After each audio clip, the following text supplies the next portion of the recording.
It's quite an honor. I'm of Langstaff. I'm the Swiss Entrepreneurship Program in Vietnam.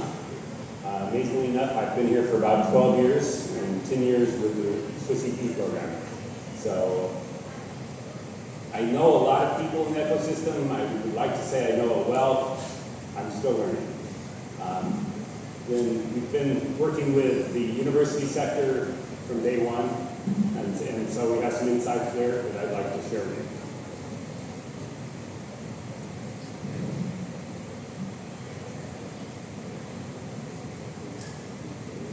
So starting with a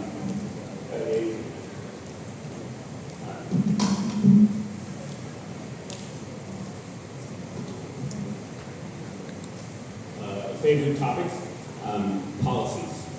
And so everywhere I go, we talk a lot about policies because they're providing everybody opportunities or inadvertently setting up some barriers. But it's very important for everybody to understand. So very sort of important for us is Resolution 86, kind of Startup Nation, which is taking a synchronized, comprehensive, and sustainable national innovation and entrepreneurship ecosystem. That's the goal, or the intent. And that's taking us, or Vietnam, from project-based startup support moving into more of a national innovation system. And so more systematic startup nation orientation, highlighting, so the key word there is coordination between government, universities and research institutions, enterprises, investors, ecosystem support organizations.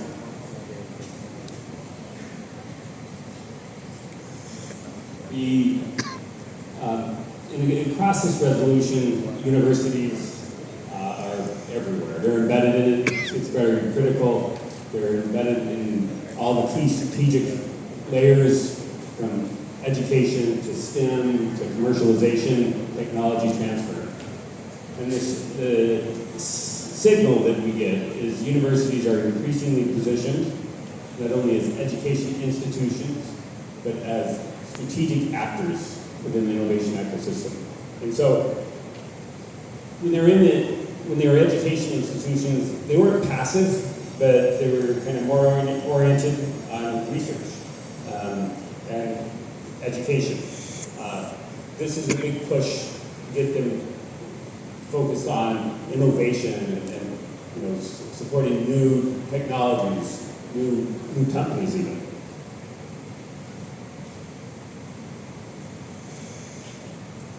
And so the Swiss EP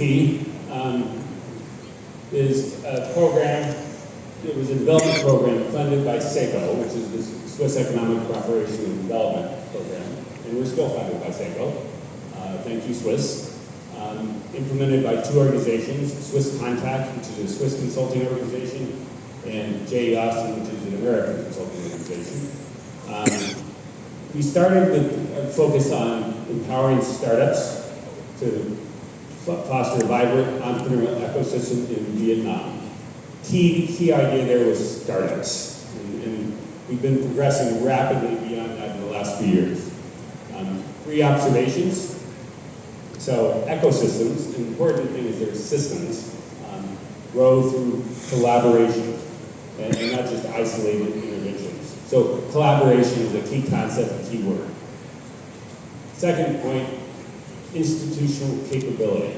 That is important as much as startup capability. And so when you start thinking about universities, your innovation centers, your R&D centers, the institutional capabilities is critical. And then final point, we observed sustainable ecosystems. And sustainability is a very popular word, but important. Require linkages among government, universities, and enterprises. And we can also add investors in international networks.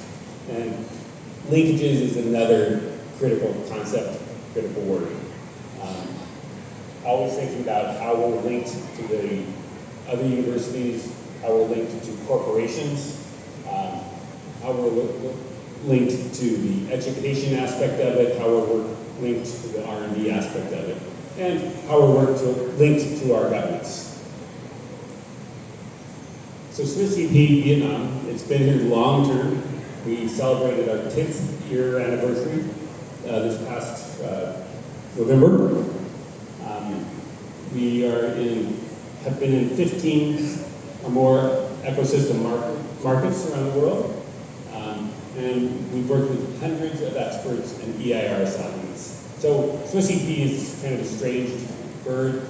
We don't provide money, which will be disappointing to our partners, but what we do provide is international expertise. And so bring people from Europe, from the US, from Vietnam, to work with our partner organizations, who generally are ecosystem startup support organizations. Again, that's evolving. We're using the word innovation. We're working with innovation organizations a lot more than we were before.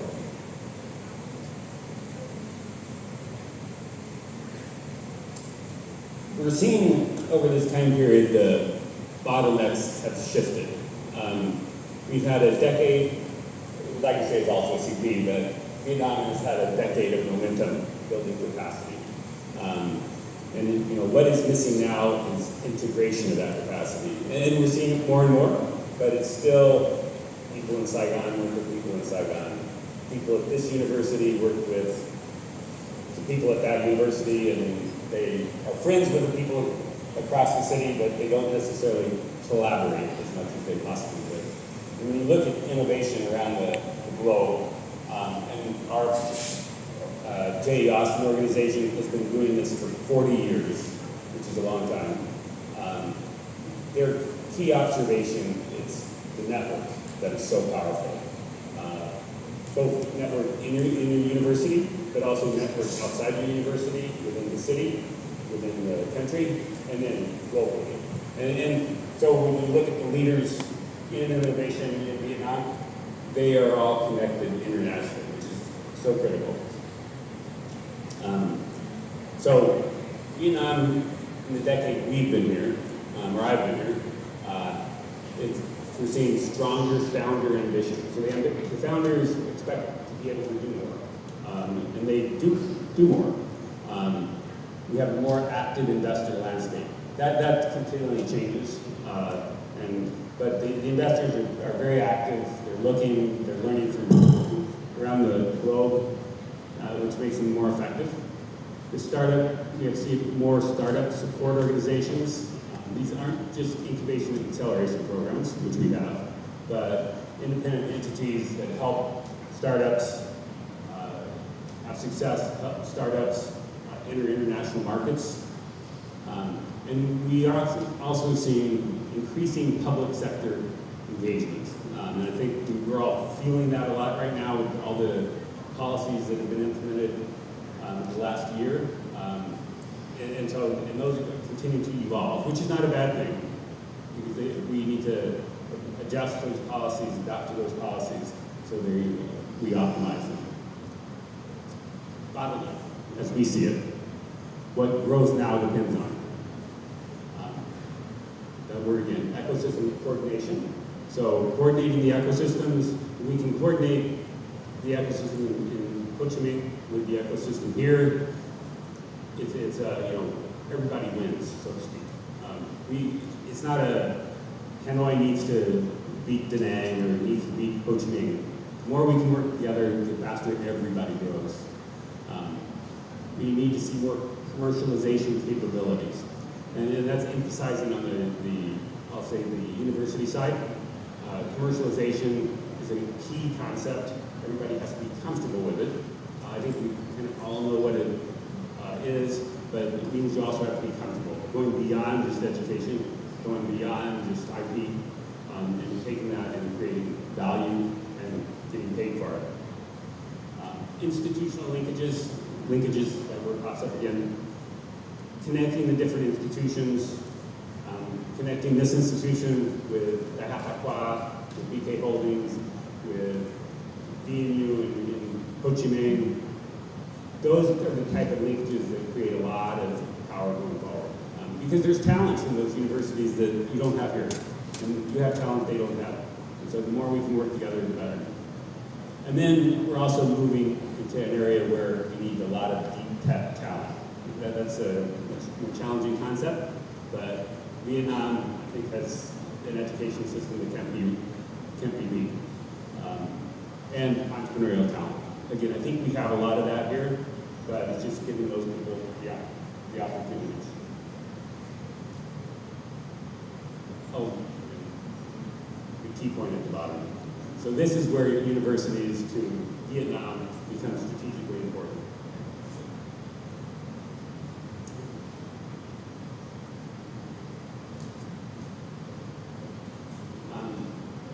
So this slide came out a little wrong. The first time I heard about the triple helix was when Dr. Boom took attention to Mike from Swiss EP to Japan for a conference on triple helix, which is like, oh, that's interesting. But again, it's a very important concept. We brought our founder, Kevin Murphy, to TechFest a couple years ago, and he presented on it. And so it's where private companies, that's the key thing, private companies, universities, very important, and government are all working together, collaborating. Some government is good with money, setting policies. Private companies are actually really good at commercialization. And universities are great with the research. And so, but that's where the whole concept of the triple helix comes in. So, you may be in a university, but you should be working with companies, you should be working with government. And then, so our program is based in Switzerland. Switzerland is viewed as the top innovation country in the world. Sweden comes a close second. And so they have a lot of interesting models. Dr. Zoom has been toured with us some of the various innovation parks in Switzerland. And so it's driving a lot of big innovation. An important point to make, I think, we got started in this looking at startups. You know, one person, two-person startup, it's very exciting. We're going to change the world. Innovation tends to involve a lot with big corporations. Why? Because you have a big market, a big company, and you have a new technology, you're going to have a big impact. And that's an important concept. The triple helix.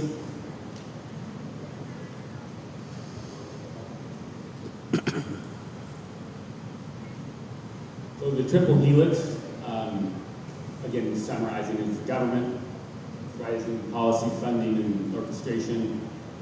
Universities provide the research, talent, and innovation, infrastructure, industry, commercialization, and market signal. And I'll admit, this SIP has been here for 10 years. The first 8 to 9, and maybe even getting into this year, we have not had a lot of interaction with the big corporations. That's not saying anything about Vietnam, it's just saying kind of who we have been working with, who we've seen. And so that's something that we really want to try to encourage the universities to work with the corporations. And then again, I'm from the US, and so I think of MIT in my head. Not everybody can be at MIT, but you walk on the campus at MIT, you have these big corporations with their buildings on campus that they're doing the research. Same in Switzerland. Switzerland has the big corporations in the innovation parks who are driving a lot of things. So that's an idea to keep in mind.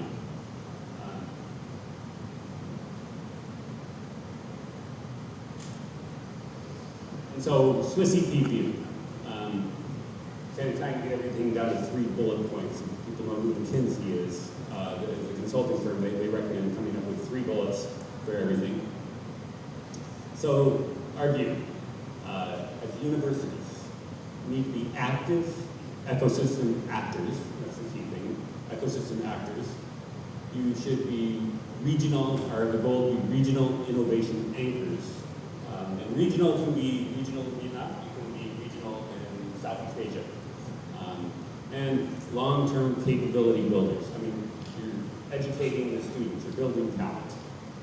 So the active ecosystem actors, resolution implicitly positions universities across nearly every strategic layer. We talked about that. And this is an important transition. And so universities are active players in the innovation ecosystem now. More than just education. It shouldn't minimize education, but it's more than education, it's more than research. The regional innovation anchors. So universities already have talent, a concentration of talent. They have infrastructure, the labs, the shared platforms. They have research going on, and they have their local networks.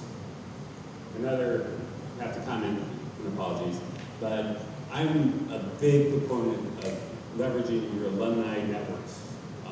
Alumni are very loyal.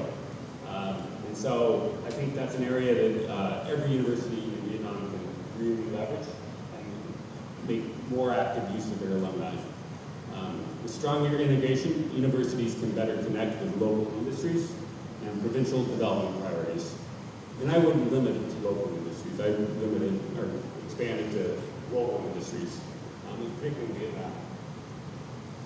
And long-term capability builders. So Vietnam's next growth phase will increasingly focus on the strategic technologies. And universities should be seen as a strategic national asset for developing future innovation capacity.